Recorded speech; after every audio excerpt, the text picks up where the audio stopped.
Welcome to the Silver Caduceus Association podcast, where we take a break to explore how Medical Service Corps officers shape the story of the Army. This is our story, and I'm your host, Dave Parramore. Let's get started.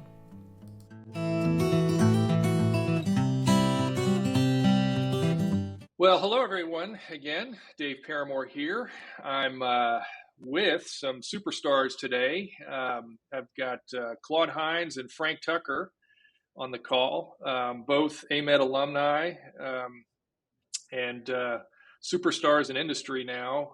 With MicroHealth is the company that they own and run, and they'll tell you all about that in a second. But I just want to welcome them, Frank and Claude. Welcome. Thank you. Thank you. Appreciate to be here. Yeah, it's great to have you guys. We kind of love to give folks a little bit of background on kind of how you got here, but a little bit about your background in the AMED. Claude, why don't we start with you? You and I served together, but just kind of some cliff notes about your past and on active duty. Yes.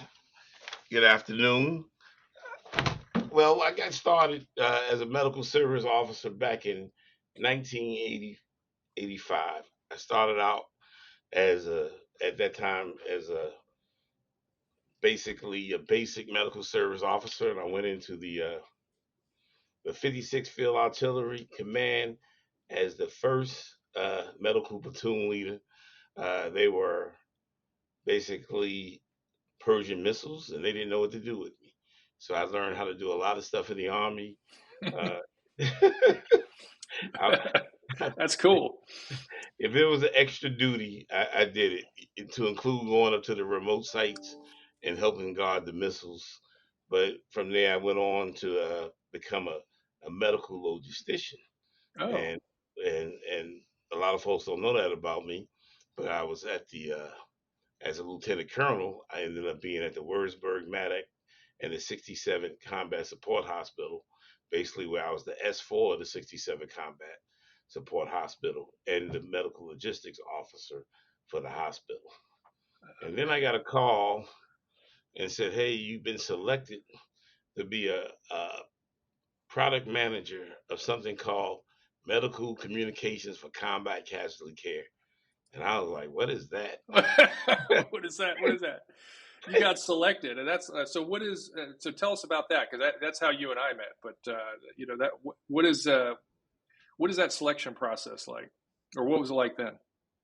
It was a board select process. At the time, product managers were basically board selected. For like lieutenant colonel, like same as the battalion commanders. And I had the pleasure of being one of the first medical service officers to be a participant in the acquisition corps. Although I didn't physically go into the acquisition corps, the AMED allowed me to be there and participate by letter. And I ended up going to the Signal Corps pre-command course, and they made me an honorary member of the Signal Corps. So it was pretty interesting. And then I had the distinct pleasure of working with you and General Granger, General Peake, General Urson, Colonel Barclay Butler at the time, and Colonel D. Barrow.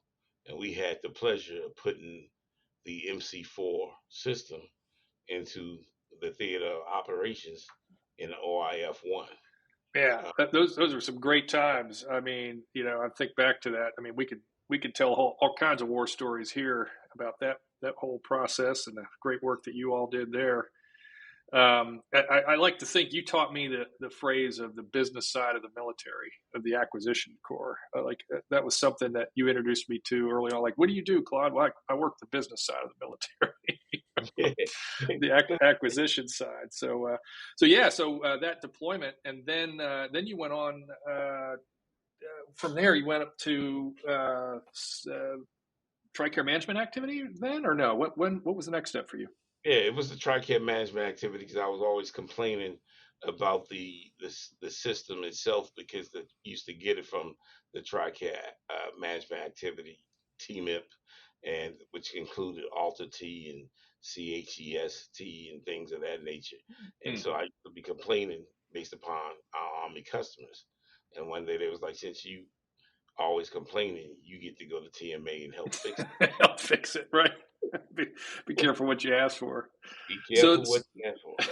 and then you went up to be the program manager for Alta, right? Was that the next step? That's correct.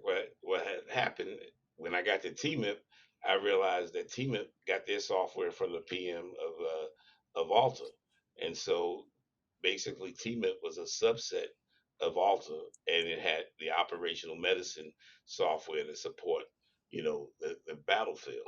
Well, Alta was a major movement of that, and I was always trying to get it fixed.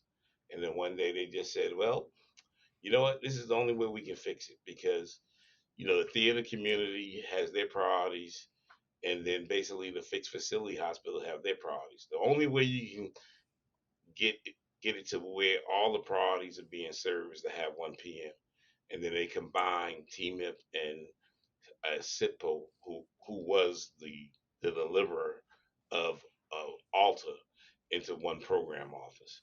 And that program office became the Defense Health Information Management System, where we daily call it DHIMS, where we had the responsibility of both Alta and TMIP that had Alta T in it. And that was a pretty big job. And then along the way, while I was in that job, we got to put the electronic health record into the White House. Oh, wow. Yeah, Frank and I, A lot and of people don't know that. That's a pretty big deal.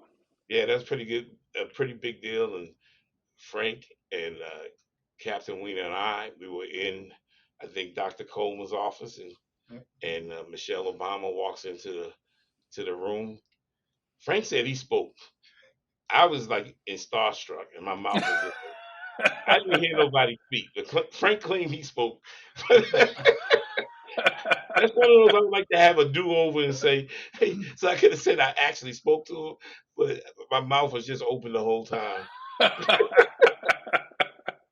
Those are some of the cool things, like some people love or hate going to DC, but like you look back at it, it was like some of the most rewarding time for me is just, opportunities to meet people and meet folks in government. And yeah, that's great. Anything else you want to add about your career? And then we'll flip it to Frank. Yeah, I think one of the other things that I don't want to that I like to highlight is basically the Federal Healthcare Center, North Chicago, Mm. where the James A. Lovell Federal Healthcare North Chicago, where I had the responsibility for DOD along with Keith Tietmeyer for the VA of putting the systems in to that first shared hospital, which was in North Chicago, but it was physically on the VA campus. And so I learned a lot there about the VA and how the VA operates and things of that nature. And so it was a lot of fun along the way. Not to mention the times that, me and you and General Granger, and then we was briefing the vice chairman and everybody up the chain to include the deputy surgeon general. I mean, the deputy, Secretary of Defense, Health Affairs, and all that. yeah, but then also the deputy secretary of defense to get the money Oh, that's for right. Yeah, for the new EHR that we now call and know within the Army, Genesis. that's right. That's And right. so it's been a lot of fun along the way. Well, for the listeners, so what you've just heard is this is, Claude is among the pioneers and the founders of this whole electronic health record transformation in DoD, and so delighted to have him today. A lot of people think of Claude as what we'd say a 70 Delta, because he did perceived to do a lot of IT, but as he mentioned, it was acquisition positions that he was in, and he understands the whole contracting side of it, and taught me a lot. And for that, I thank you, Claude, for that. Taught me what I know today, so I appreciate it. I can't say that, but I appreciate being a friend and working along beside. So, Frank, we're going to flip it to you. We'll call you an honorary member of the Medical Service Corps, but really you're a specialist corps officer, physician's assistant by trade, and love to hear about your story and how you linked up with Claude. And we'll talk about the business side later, but just, you guys partner together on the active duty side quite a bit, and how you got brought into this IT transformation as well. Would love to hear that story. Yeah, that's an interesting story and how Claude and I met. I'll let him tell that story because I think he tells it much better than I do. But yeah, I started in the military enlisted. So I was a pharmacy technician, and after about a year of doing it, I just sort of realized that that wasn't the job for me. And the wonderful thing about the military is they'll retrain you. So as long as you apply and get accepted. So I sort of just applied to a number of programs that were out there to get me commissioned. And the first one that I got accepted to was the PA program. Interesting enough, I really didn't even know what a physician assistant was, but I got accepted. So I went to the school. Was one of the youngest ones that went to the course. And about a year into that, kind of learned what a PA was. And that really wasn't necessarily a profession for me either. Now, the difference is the Army has retrained me twice. So Twice. it wasn't going to be that easy to say, hey, send me to another school, because now I have an obligation. But what I found was in command and staff, do you remember the green logbook that you had to do? Yes, Yeah. yes, the green So logbook. Yeah. I would spend hours and hours compiling the data from the green logbook for like 5-10 minutes of a briefing in command and staff every week. And it was just horrible because I didn't have time to see patients. So I picked up Visual Basic for Dummies and I learned how to write some software.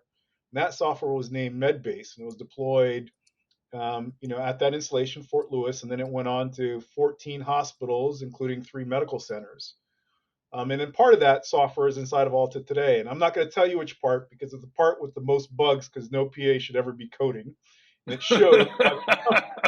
That's great. shows by the number of defects that Alta has for it. That's great. But yeah, so then that is my sort of foray into acquisitions. Learning how to sort of manage this for the Army sort of repurposed me less as a PA, except for in deployments. I still deployed as a PA, and I still had to practice, once a week to keep up my skills to be able to deploy. But I spent most of the time managing this program until they picked me up in TMA, and so this is sort of the story on how Claude and I met. Claude, you want to share that one? I think you say it better than I do. Let's do it, Claude. Yeah, so Frank had MedBase going, and so the Army wanted to add MedBase to the TMIP product, right? So at the time, Colonel Eileen Malone, who was the CIO, but she was a nurse, Army nurse, she said they would like to get this product in, and it's this young captain that is the keeper of the gate for this product. So she flew me and D Barrel down to San Antonio to go talk to then Captain Frank Tucker.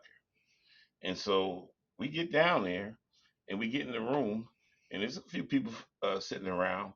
And I said, hey, Captain Tucker, we hear from representing the Army, OTSG, and we would like to talk to you about how we can figure out how to get the med-based product into the TMIP system, which was really MC4, right? The Army system was MC4, but TMIP was the platform for a lot of the healthcare related systems. And I never forget. Then Captain Tucker looked me dead in the eye and said, "Sir, do you have any money that you can help me?" And I said, "I don't have any money. I'm just here to talk to you." And then he says, I'm sorry, but I got to run to another meeting." He left. That's awesome. He left. D and I were looking at each other like, what happened? Fast forward, fast forward. I leave MC4. Now I'm at TMIP. It's been about 3 years later, and then Colonel Ann Wolford Collins came down to see me, and she said, "We have this very smart PA that's very good in IT, and we don't want to lose them. We want to keep them around." And she said, "We was wondering, would you be interested in taking them?" At the time, TMIP was in dire shape, and so we was trying to get things straight. So I was going to take anybody. Free help is free help. But I just asked, I said, "What's his name?" And she said, "Captain Frank Tucker." And I said, "Oh yeah, send him to me." and we've been together basically ever since. Oh, that's Yeah. great. That's So a that great takes me to story. my time at TMA. I started out as a one of the PMs at TMIP, and then when they formed DHIMS and sort of put those two together, I was a PM for a product line, and then the CTO for DHIMS. Then I got to round out my career as one of the three deputy CIOs for the Army Medical Department, and that's probably the best thing, right? I've spent a career trying to be an MSc officer, and there have been a number of MSc officers. Army and Air Force has been trying to get me to branch transfer, and it actually went to the Army G1, Wow. and they said it would be a 2-for-1 loss, and so it wasn't going to happen.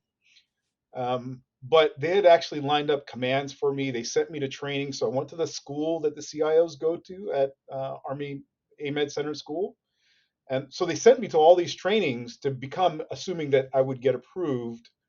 And even when I wasn't approved, they still allowed me into the community. So I think there are probably more 70 deltas that know me than The, 65 deltas and the PAs. PAs, yeah, that's Yeah, true. it's That's crazy. true. Everybody knows Frank Tucker in this industry. And it's amazing because you would have to welcome me in, right? I'm not in your slot, but I would fill your slot as a 65X, which would normally be a Delta position. Right. And the Delta community allowed me to have those positions because they just looked at me as sort of one of their own. And I got to tell you, I'm absolutely grateful for that, right? So I appreciate being an honorary, MSc. That's great. Well, we're delighted to have you. I love this story. It brings back lots of great memories. I'm sure we could tell war stories all day long. Oh, Um, how about the one I got kicked out of launch stool? You were there. tell me about that one.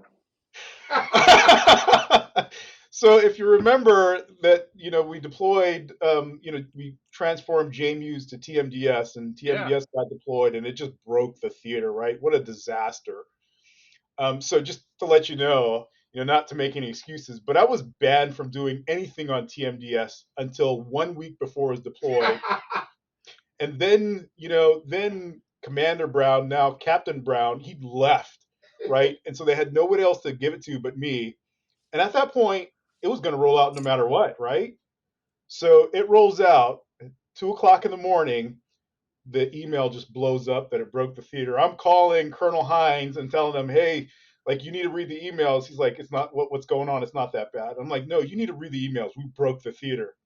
And then boom, we broke the theater. And if you remember, then Colonel Lines, now General Lines, called us out. It was me, you, I think Colonel Marinkovich, maybe uh, Colonel Yeah. Colonel Barrow was there, a couple of others.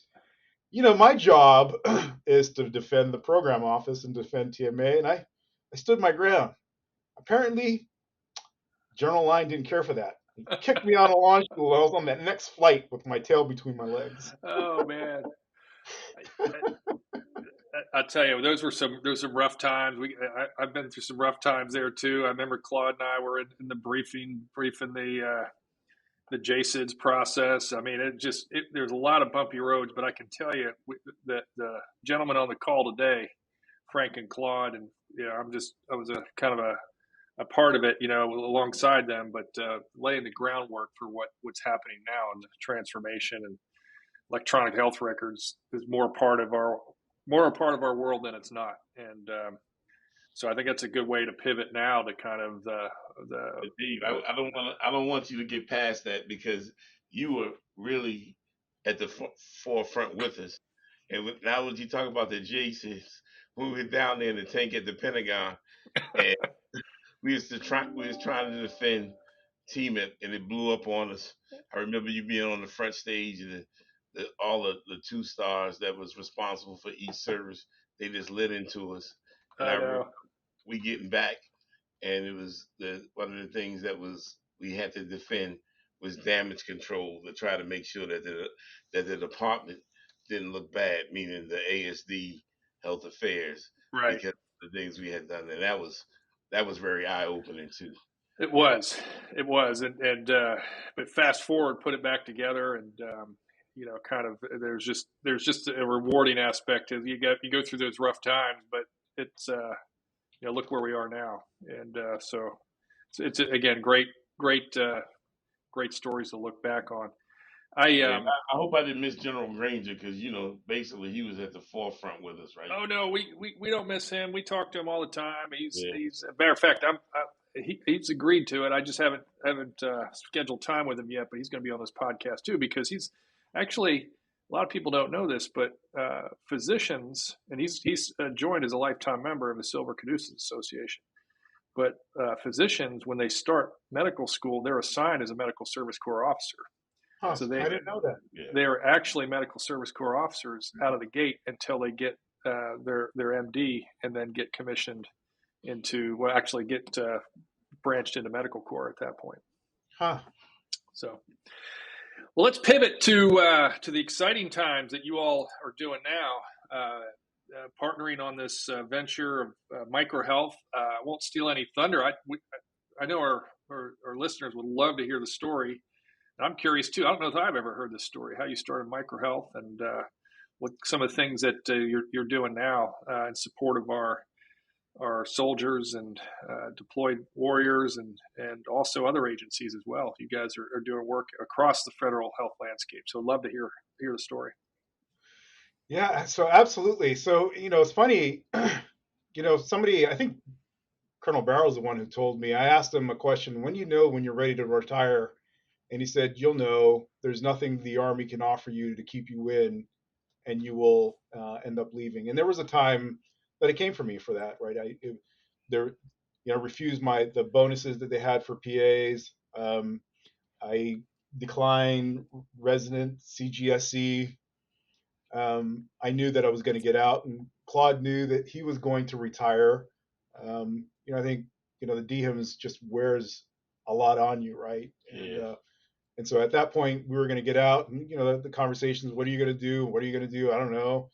And we kind of came to this conclusion that we didn't want to compete against each other because no matter where we would be, like remember, I've learned everything that I have from Colonel Hines. And so for him, it's like looking in the mirror, right? Sometimes he gets frustrated because today our positions may be different and he doesn't like what I do. And then I have to remind him, I don't understand why you don't like what I'm doing. Look in the mirror. This is exactly what you would do. And this is what you taught me to do. Why are you mad? That's why you got to be very careful how you treat people going up because you might be working for them later on. Right.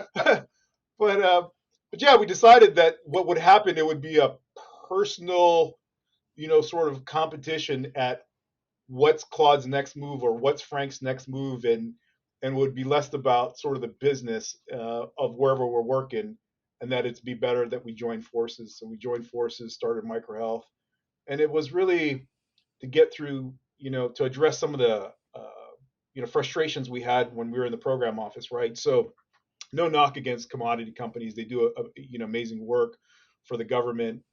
But when you take a commodity company and then you get them into the healthcare space, what happens is you spend a lot of time teaching them healthcare, and all your government resources that are healthcare professionals ends up teaching them how to do healthcare, to do that work contextually to the contract they have.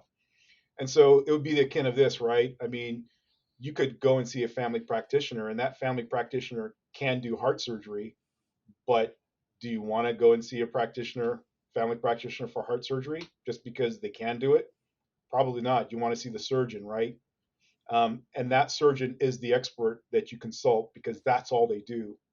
And so that was our sort of mantra, right? This is all we're going to do. We're going to do health IT.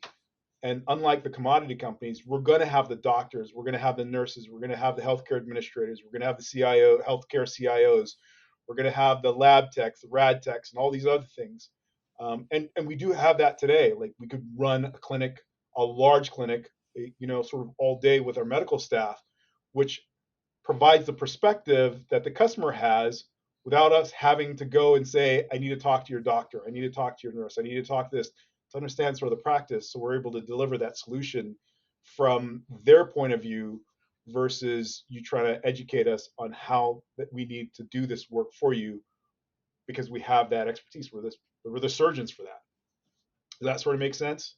Yeah, that's fantastic. I mean, it's that's a great perspective, and especially as you know, as you've been, and your success shows it. The government appreciates that because one of the jokes, we won't name any of the companies, but it just seemed like there was a period of shifting of focus and funding in the military, and a lot of government contractors were pivoting from, the day previous they were building aircraft carriers and fighter jets, and then all of a sudden they have a health practice. And Claude would catch him. He's like, "All right, who's your chief medical officer?" And they didn't have the staff to be able to talk about health IT. So Exactly. yeah, exactly. So that's fantastic. So what you set up this venture, this company. What are some areas that you think kind of you're able to give back, like in terms of the expertise you learned in the military and the AMEDs and AMED Health IT? What's some work that you're working on now that you feel like you're giving back to that community or supporting them now from the contract side? I'll give you an example. I think from my perspective as a provider. So one of the biggest annoyances that you have inside of an electronic health record is some basic feature like search. You would imagine in the age of Google, and Yahoo, and all the other search engines, search would be a commodity.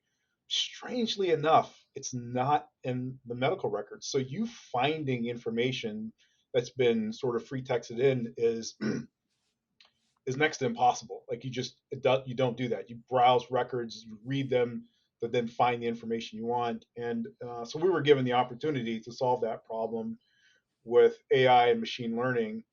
And so now they'll be deploying the solution that we have for the EHR that looks through and indexes all of that free text and allows you to search as if you were to do Google, Wow. and then even allow you to find, let me see everybody who has this one medical device that's been prescribed, and then find variations of how they would call that term, because we don't use the same term for the same device.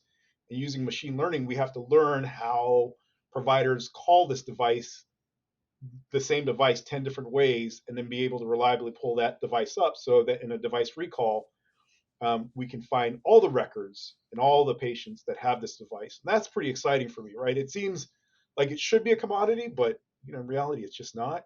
And to be part of that and be able to solve that, I think is pretty exciting for me, as a Yeah. provider. Yeah. Yeah, and I think the other thing we do is we try to develop partnerships with our federal government customers, right? We don't go in there with the attitude to try to sell. We go in there with the attitude to really try to provide value, even when that means that maybe we may lose money from the perspective of doing it the right way, right? We will do everything possible for our customers to be successful. And we don't really look at we in business, so the bottom line does count. However, our main goal is to make that PM, that customer successful. And Frank and I will do whatever it takes for that to happen. Because we remember when we was in the program office, I'm not going Yeah, to name yeah. any companies, but it was something one time that was broken, and the company told us, well, it's a T&M contract. You just have to pay us to fix it, and that never really set well with me and him.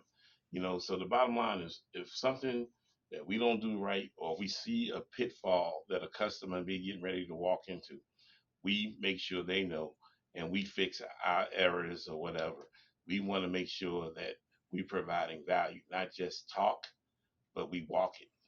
I That's think great. Yeah. beyond sort of just the customer, just sort of paying it back to the community at large is it's sort of very important to us to sort of create jobs, and then create opportunities for people who want to get their foot in the door, but may not have that fair opportunity because they don't have maybe the background, the experience, and so forth. So we have a couple of things. I mean, we have the internship program, but we have a number of cases where For example, there's an Uber driver who just happens to tell me that they want to, get into IT, but you just couldn't break in the door. We give them the opportunity here. Next thing you know, 5 years later, that person's making life-changing money as a AWS certified AWS architect. And we've paid for all that person's education, we paid for their certifications, and that person's life has changed. We have another example of a And just to go there, is that person end up going to one of the larger Fortune 500 companies and do the work. But we're proud of our program as Of people course. basically graduate and go somewhere else. Yeah, That's and great. we have somebody who worked in construction, wanted to change their life. We invested it the same way. That person's now making, life-changing money, moving up in the world. And there's a number of cases of individuals like this, receptionists who are now working, at, high level in sort of contracts, or high level in HR. A person who's transitioned maybe from various positions in quality assurance and then ends up on a contract, sort of making life changing money. And there's just sort of this track record of this growth and opportunity. And yeah, we could sit there and say, hey, we need to be more profitable, but we would lose focus on sort of our mission, right? It's it's more than just delivering to the customer, but helping pay back for the many opportunities that the military has given us to other people who may not have that same level of opportunity, so that they can rise in their community and pay back, tenfold, right? And I think that's sort of our legacy, if anything. That's great. That's fantastic, and we all applaud your efforts there. And it's just amazing to hear these stories. You talked about transition, and like you, I get now a lot of the questions from people who are transitioning from active duty and looking to like, what do I do with my life now? I'm transitioning from the AMED Medical Service Corps. A lot of our community, they reach out, and I'm sure they reach out to you. Looking back now, obviously you've built a successful business and been able to create a legacy of passing it on and giving back and helping others to transition. What advice, like if you look back to when you transitioned from active duty, and both of you had an advantage because you understood the business side of the military, a lot of us didn't at the time. But what advice would you give to someone who's transitioning now from active duty into industry? What are some things that lessons learned that you would like to pass on to them? Oh, this is an interesting one, right? I think there's a few things, and I think, well, many of us in the military sort of make this mistake when we first transition. We fall back on what we've been trained on for the past, 20, 30 years, and that is, that military training. But some of that, will transition very well into the civilian communities, but some of that just won't. And I think what we have to fall back on is quickly some of the fundamentals that we have in the military, which is adapt and overcome, right? So the ones that are successful realize quickly what behaviors, what methods, what things that they've done in the military is not successful in the civilian world, and they will adapt and overcome and be successful. Other people, and I would say there is a fair number of them, will fall back on that. And as opposed to adapting and overcome, they want to make it work. And then they find themselves fired from the job. Right. And then they'll find themselves fired from the next job. And it takes them several times to realize that the industry isn't going to adapt and overcome to your military habits and your military behavior. You have to adapt and overcome into the industry. And the quicker somebody who's transitioning out learns that, the better they will be successful in whatever job that they pick. Yeah, I think the bottom line is that you're no longer in charge. The military, we're trained to always be in charge, right? You always got to move up. And then you get on this side and you got a little small spear that you have to manage. And sometimes you're not even managing, you're just part of the team. And you have to learn to accept it and know when to give advice and when to accept your role. One of the young ladies that's an Army doctor just started working for us. She's on a project and she gave us a real good example. she was trying to figure out why this customer is doing it this way. In the army, we didn't do it this way. It looks sort of dumb the way they doing it, right? And one of the young ladies that's a civilian, that's been a civilian many years, told her, why do you care? It's their product. It's not you that have to manage these patients. It's them.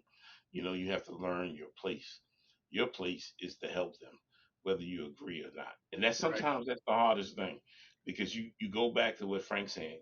This is what you know, and you want to go in there and you want to say, hey, this is wrong. But is it really wrong? Because you're not in that agency. You're not in that program office. You're not behind the scenes, right? We're here to assist and help and not be in charge. And sometimes people just can't get over that hurdle. And sometimes they may not be doing something right, but you got to figure out how to deliver that message appropriately so it can be accepted and heard. And then maybe you can give them advice. And it's sort of an art, in my opinion, because Yeah. me and Frank always be doing like, should we tell them? How do we gonna tell them? Because it's a bad line. It's a very good line. I think the other thing is understanding your skills in the military that translate to the civilian skills, right?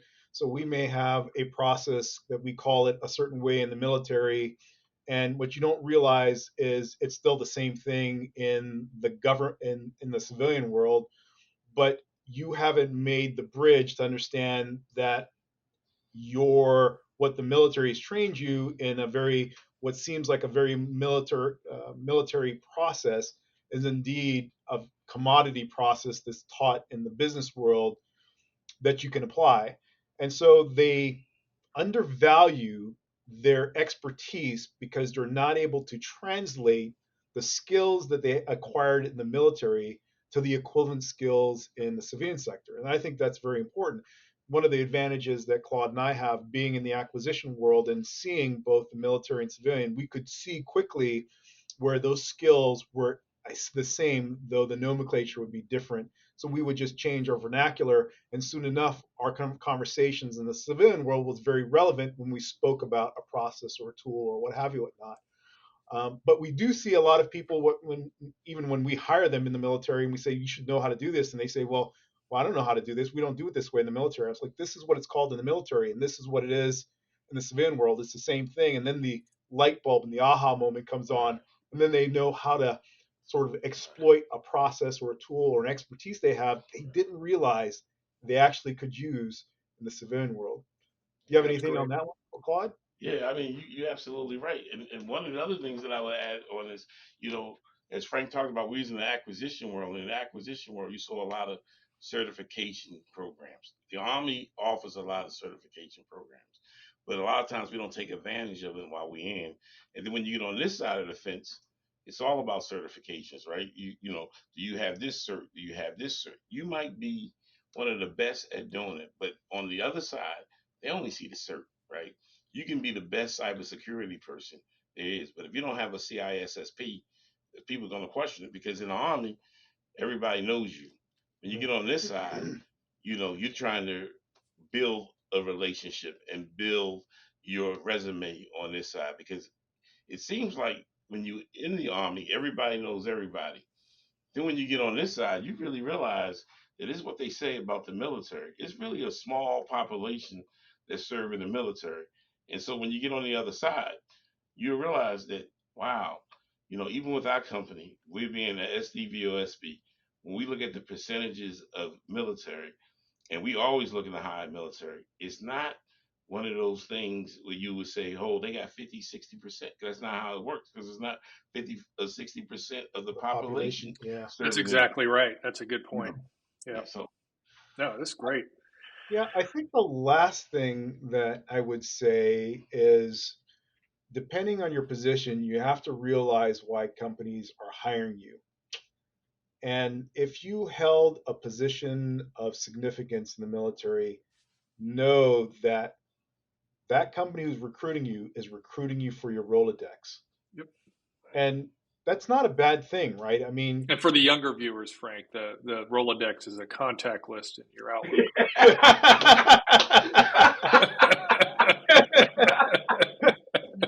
but but so you'll come in there and you'll have this inflated ego as if you're going to be able to, sort of move mountains. And what they really care about is your Rolodex, and then they'll spit you out. Yeah, it's true. So you have to sort of look at it in a couple of ways, right? I'm going to realize I'm going to be exploited for my Rolodex. I'm going to make sure that I comply with my Section 847, my OCI, and I'm going to then get paid a lot for that in first year, knowing I'm probably not going to make that much money in the second year unless I redefine my value above and beyond the Rolodex, right? And that is the trick. Exactly. Because once people see that they can't exploit you for your Rolodex, you're no longer marketable unless you've marketed yourself in a different light. And so that's my last piece of advice for people, transitioning out. Yeah, when you're in the company, remain relevant. Don't rest on what you did in the past. Be looking at what you need to do in the future, because businesses is all about the future and It growing. is. It is. I mean, wow, that's a powerful statement there.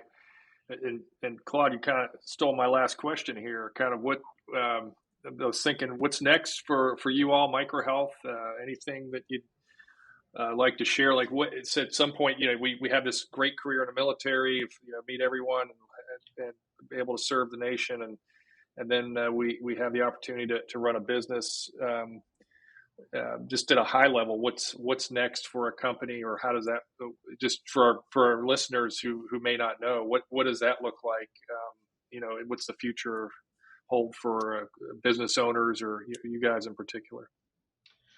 So for MicroHealth, anybody who starts off at a small business, you're going to come to a point where you won't be a small business anymore, and that will, for us, will come in 2023, where despite our best efforts, we won't be able to stay small. And that's significant, is because the government provides a lot of advantages to small businesses that allow you to get a much more fair opportunity. So the problem is when you go from small to large, um, you know, everything is relative, right? So you may be absolutely large compared to a small business, but you're very tiny compared to an Accenture, a Deloitte, a Northrop Grumman, a GDIT. So you just can't compete. And this is where I'm going to say you need to go back to sort of the military fundamentals, and you need to adapt and overcome. And that means you need to change your strategy long before you become that large business to be relevant as a large business and to succeed. And those are things like being able to be grandfathered on a number of contract vehicles so that you can still compete as a small. It may be, forming joint ventures so that you can continue to get the revenue and the resources to be able to compete as a large. But ultimately, you have to start competing as a large as a small business so that you can, as we say in the military, zero your weapon, right? You're going to miss a lot of times until you figure out how to hit that target. But once you figure out how to hit that target, you'll be able to win more work to be successful as a large business. So for us, it's that transition in the large business in 2023, zeroing our weapon and making sure that we learn how to fire that target true and hit it, so that we can win the work and be relevant as a large business. That's great. That's great. Wow. Well, speaking of marketing, we'll market this episode because there's a wealth of information you all shared to our listeners, and we thank you both for your time. It's been just an amazing time. Always catch up. The pandemic has kept us at bay. Looking forward. Are you guys going to be at HIMSS this year at all? Absolutely. Yeah, we'll be there. Good. And if for your listeners, I would say, we do help a number of people who are getting out of the military who wants to start their own business. And I just, because I get so many questions about that, I literally just created a cookbook that says just do these things in sequence. Make sure you avoid these things because people will exploit you for this. Then if you do these things, you'll be pretty successful. You at least avoid a lot of the mistakes that we made. And then you can see some of those companies that have followed that cookbook, like BDR. In a few years, I wouldn't doubt they'll be bigger than MicroHealth, right? Right. And they started much later than MicroHealth, but they've avoided a lot of the, dumb things that Claude and I had to learn the hard way. And so I'm happy to share that with them. And, in some way they can get my email and I'll send my cookbook. That'll be great. We'll we'll make sure that that gets marketed for the. We'll post this episode before HIMSS. So how can they reach out to you at HIMSS? Will you be there, or in terms of a booth, or just what's the best way for them to reach you if they're transitioning? No, I won't. So we won't have a booth at HIMSS. We will have a booth at the MHS. Oh, okay. Yeah. But I would say LinkedIn, right? So if you looked at Frank Tucker on LinkedIn, I'll show up. That's fantastic. All right, so it'll show up at the top of the list. Reach out to me, and I'll send you the list. I'll send you the cookbook. Good to go. Well, gentlemen, thanks both of you. It's great catching up. Thanks for your time today. It's always fun and bring us down memory lane.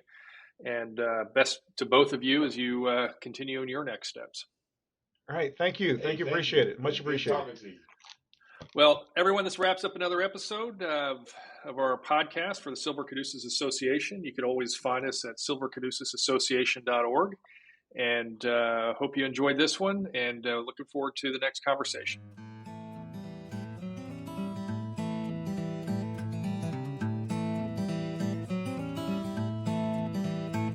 For more information or to listen to other episodes, please visit silvercaduceusassociation.org.